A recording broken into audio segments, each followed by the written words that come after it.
Hi everyone, I just wanted to make a short video today about this stand that I recently got. I never thought that I'd pay too much attention to a music stand. I have another one over there made out of plastic and it does the job, but similar to why we'd spend money on a nice score from Bärenreiter. Now this one I've thoroughly destroyed, unfortunately. I won't be doing that to this music stand. There's something about craftsmanship that I found so inspiring.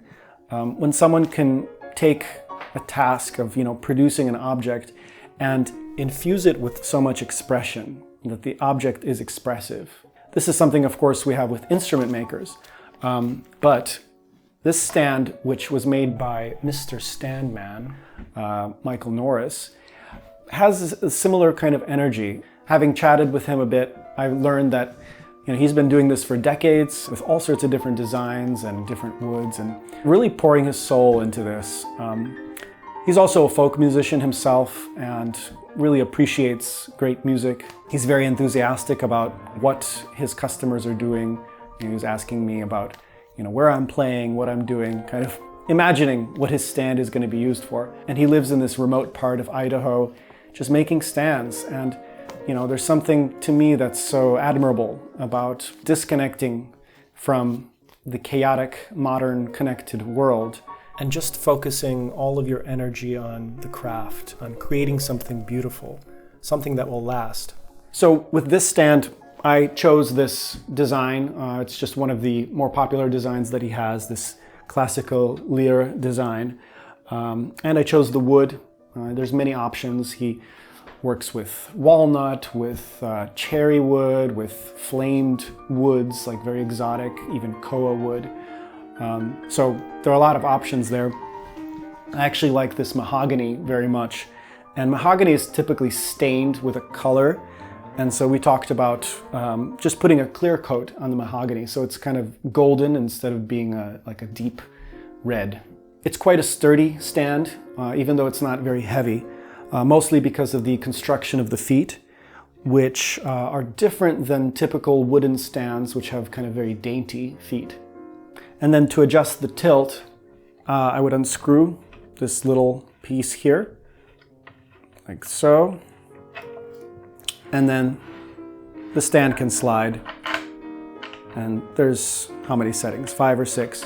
And I would just screw it right back in. And of course it takes an extra 5 seconds to screw something in and out, but it's all part of this idea of not rushing. Like the way he made this stand, he didn't rush. The way I use it, I don't rush. And honestly, it encourages me to practice without rushing as well. There's also quite a bit of room on the stand, which I really like.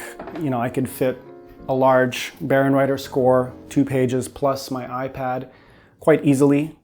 And the lip is over 2 inches. It's like 2 1/4, 2.5 inches. And there's a little slit here so that the pages don't fall off. So he's really engineered it, kind of tweaking little things here and there to make it more usable. There are many options you can get with these stands. I actually got a very plain Jane, simple design with one lip. One of the really cool things he does is like a double shelf. Like he adds another lip here. And there's a notch in that second shelf, which allows you to store the bow, instead of putting your bow somewhere else. Like it could be right here, and it looks quite safe, and it doesn't fall out or anything. And he also customizes, the thickness of the shelf if you want it to go wider, if you have like many binders to hold on the stand. There's a shelf that you can get that's quite big and it's adjustable and it just fits right on. You can get that with custom wood. There were so many options that I thought about, but eventually I decided on the simplest one. He can also add various embellishments made out of brass. So on the adjustment knob, on the feet, little brass fittings that look very classy. When I first randomly came upon his website, I knew that it would be a good product because the website looked like it was made in the 90s. And honestly, I like that because it means the focus is really on the product. And also it smells really good. And the adjustment of the stand is quite simple. I just loosen this knob and then I tighten it anywhere I want, right? So he doesn't have these set notches along the shaft of the stand. So I can do it here, here. It's quite nice. And it goes pretty tall. I think it's like